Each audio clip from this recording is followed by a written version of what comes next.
बिस्मिल्लाहिर्रहमानिर्रहीम। अच्छा, last video में हमने कंज्यूमर प्रेफरेंसेस पढ़ लिए, सॉरी बजट कंस्ट्रेंट पढ़ लिया, इंडियन टेम्पोरल बजट कंस्ट्रेंट। अब हम कंज्यूमर प्रेफरेंसेस पढ़ रहे हैं, ठीक है। कंज्यूमर प्रेफरेंसेस क्या है? कंज्यूमर प्रेफरेंसेस जिस तरह बजट लाइन हम डिफाइन करते हैं, सॉरी डिफरेंस कर्व हम डिफाइन करते हैं, ठीक है। जिस तरह हम इंडिफरेंस कर्व डिफाइन करते हैं, यहाँ पर एक्स और वाई लेते हैं, ठीक है।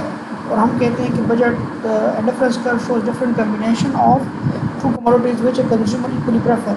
सेम यहाँ पर हम क्या कर लेंगे, यहाँ पर C1 लगा लेंगे, यहाँ पर C2 लगा लेंगे। और these are the consumption, these are the consumption in different periods.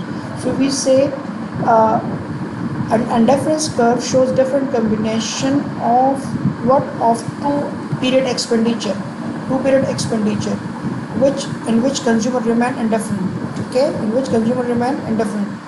जिस तरह देखें तो यहाँ देख लें, जब यहाँ पर ये इंडिफरेंस कर्व है, यहाँ पर एक पीरियड की C1 है, यहाँ पर दूसरी पीरियड की C1 है, ठीक है। सो यहाँ पर कहते हैं indifference curve represent the consumer preferences और first period and second period consumption, and indifference curve gives the combination of consumption in two periods that make the consumer equally happy, ठीक है। मिसाल कि यहाँ पर ये हम कंजम्पशन ले लेते हैं फॉर एग्जांपल, तो फर्स्ट पीरियड में ये इतनी कंजम्पशन करता है और सेकंड पीरियड में इतनी कंजम्पशन कर लेता है। अगर फर्स्ट पीरियड में ये कंजम्पशन इंक्रीज करता है तो सेकंड पीरियड में ये कंजम्पशन डिक्रीज करेगा। इसी तरह अगर यहाँ पर आता है तो फर्स्ट पीरियड में कंजम्पशन इंक्रीज करता है और सेकंड पीरियड में कंजम्पशन डिक्रीज करता है। तो point lies on the same indifference curve क्या होते हैं, इक्वली प्रेफर्ड होते हैं, ठीक है। अब अगर हम हायर इंडिफरेंस कर्व पे जाते हैं, जिस तरह ये IC2 पे जाते हैं, तो यहाँ पर इसकी सेटिस्फैक्शन फर्स्ट से ज़्यादा होगी क्योंकि इसमें दोनों पीरियड की कंजम्पशन क्या होगी, ज़्यादा होती है, ठीक है। So higher is the indifference curve, higher is the utility, higher the you may say the consumer is more happier, ठीक है। अच्छा जी, इसका जो स्लोप है, स्लोप जिस तरह इंडिफरेंस कर्व का स्लोप होता है MRS, ठीक है, MRS स्लोप होता है मार्जिनल रेट ऑफ सब्स्टिट्यूशन। तो इसका मार्जिनल रेट ऑफ सब्स्टिट्यूशन होगा DC2 बाई DC1, ठीक है, DC2 बाई DC1।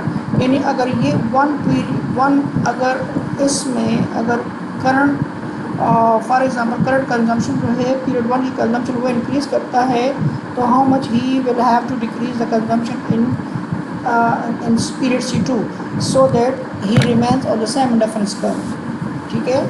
ये अगर फॉर एग्जांपल y से x की तरफ आ रहा है, ठीक है, अगर हम यहाँ पर x यहाँ से y से x इंक्रीज करता है, मूवमेंट करता है, तो अगर हम कहेंगे कि यहाँ पर 1 यूनिट इंक्रीज करता है कंजम्पशन में, तो इसने C2 में कितनी डिक्रीज करनी है, ठीक है। This is called MRS, okay.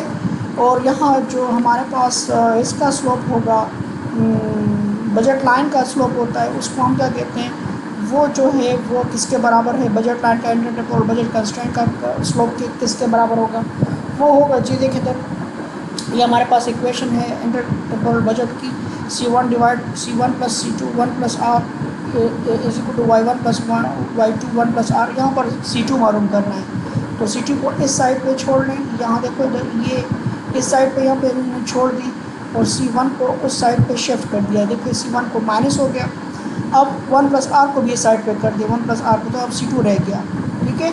तो जस्ट DC2 बाई DC1 मालूम कर लें। तो जब ये मालूम कर लिया तो यहाँ पर हमारे देखें इधर हमारे पास इसकी डेरिवेटिव ले लें तो माइनस 1 प्लस R रह गया। माइनस चूँकि ये नेगेटिव स्लोप है तो हम इसको इग्नोर करके हम कहेंगे कि the absolute slope of budget constraint is 1 plus R, ठीक है। सो यहाँ पर हमने दो चीज़ें एक्सप्लेन कर ली, एक हमने एक्सप्लेन कर ली द कंज्यूमर बजट प्रेफरेंसेस, ठीक है, budget preferences, marginal rate of substitution explain कर लिया। और अब हम आते हैं नेक्स्ट इसमें इक्विलिब्रियम की तरफ, ठीक है, कि इक्विलिब्रियम ऑप्टिमाइजेशन किस तरह होगी। ऑप्टिमाइजेशन ये होगी कि when the slope of budget constraint budget constraint is equal to the slope of indifference curve, preferences की स्लोप जो बराबर होगी तो इक्विलिब्रियम होगा। लेट्स सपोज यहाँ पर इक्वल हो गया, तो यहाँ पर ये C2 यहाँ पर जो भी आ रहा है C2 वो कर रहा है और यहाँ पर C1 कर रहा है। अब ये नहीं पता कि C2 किसके बराबर है ना, कि इसकी इक्वेशन क्या है। ठीक है, वो तो जब हम न्यूमेरिकल करेंगे तो वो पता चलेगा, लेकिन ये हमारे पास फर्स्ट पीरियड में कंजम्पशन इतनी करेगा और सेकंड पीरियड में इतनी करेगा। अगर ये y1 से कम हो गया, लेट्स सपोज y1 इधर है, इधर देखें, अगर y1 इधर है, इसका मतलब है कि ये फर्स्ट पीरियड में सेविंग्स कर रहा है, क्या कर रहा है, सेविंग कर रहा है, और सेकंड पीरियड में क्या कर रहा है, वही सेविंग्स यूटिलाइज कर रहा है इधर, ठीक है। अगर ये यहाँ पर y1 इधर आ गया तो जस्ट मीन इसका मतलब होता है कि भाई फर्स्ट पीरियड में जितनी कमा रहा है वही खर्च कर रहा है और सेकंड पीरियड में जितने कमा रहा है वही कर रहा है। लेकिन अगर y1 इधर हो गया तो इसका मतलब हो गया कि ये फर्स्ट पीरियड में बॉर्विंग कर रहा है और सेकंड पीरियड में कम कंजम्पशन करेगा, ठीक है। So this is the optimisation when the absolute slope of budget constraint budget constraint is just equal to the slope of indifference curve, ठीक है।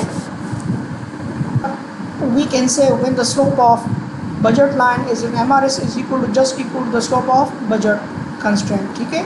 अब हम इसमें सेकंड हम पढ़ रहे हैं कि इसमें चेंजेस किस तरह आएंगे। याद रखो, अगर इनकम बढ़ती है, अगर y1 और y2 इंक्रीज कर जाती है तो आपका जो बजट कंस्ट्रेंट है वो इक्वली जाएगा, ऊपर जाएगा, ठीक है, ऊपर जाएगा और इक्विलिब्रियम आगे जाएगा, ठीक है। व्हेन इनकम इंक्रीजेस, ठीक है, इनकम इंक्रीज करेंगी दोनों पीरियड की विद द सेम परसेंटेज, तो हम क्या कहेंगे, आपकी इक्विलिब्रियम ऊपर जाएगी। When income increases there will be shift in the budget, there will be shift in the consumer equilibrium. लेकिन अगर यहाँ पर इसमें आ गया रेट ऑफ इंटरेस्ट में चेंज आएगा, अगर रेट ऑफ इंटरेस्ट बढ़ता है तो फिर इक्विलिब्रियम चेंज हो जाएगा। लिखो उधर, फॉर एग्जांपल ये हमारे पास एंटरटेनमेंट बजट कंस्ट्रेंट है, अगर future rate of interest change करता है तो याद रखो ये चेंज करने के बाद आपकी बजट कंस्ट्रेंट इस तरह होती जाएगी। जितना आपका रेट ऑफ इंटरेस्ट इंक्रीज करेगा ना तो ये आपकी इस तरह ये इस तरह आएगी, ठीक है ना, इस साइड पे ये शिफ्ट होगी, ठीक है। तो जब ये आपकी लेट्स सपोज फर्स्ट आपकी बजट कंस्ट्रेंट ये है, लेकिन रेट ऑफ इंटरेस्ट इंक्रीज हो गया तो आपकी न्यू बजट कंस्ट्रेंट यहाँ हो जाएगी, तो आपका इक्विलिब्रियम ए पॉइंट से बी पॉइंट की तरफ आएगा। और आप क्या करोगे, आप प्रेजेंट में कंजम्पशन कम करोगे, जितना रेट ऑफ इंटरेस्ट ज़्यादा होगा तो लोग क्या करते हैं, सेविंग्स को प्रेफर करते हैं, सेविंग को प्रेफर करते हैं और वो फ्यूचर कंजम्पशन की तरफ जाएगा आप, ठीक है। सो रेट ऑफ इंटरेस्ट जितना ज़्यादा होगा लोग बैंकों में पैसा उतना रखेंगे और प्रेजेंट कंजम्पशन कम करेंगे और फ्यूचर कंजम्पशन ज़्यादा करेंगे।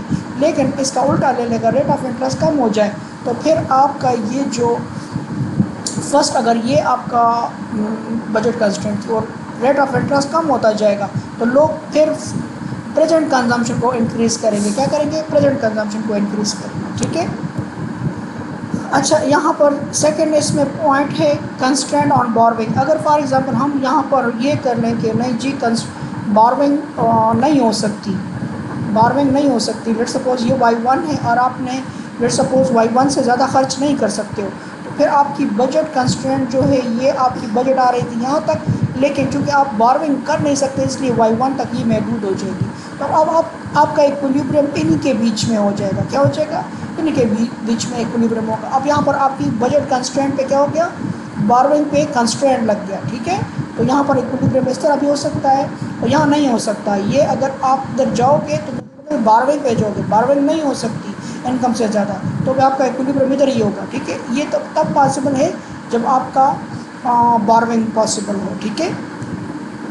तो इतना ही ये आपका ये इंटरटेम्पोरल बजट कंस्ट्रेंट था, ठीक है। चैप्टर नंबर 16 में ये हमसे रह गया था और इसको हमने कवर कर लिया, ठीक है।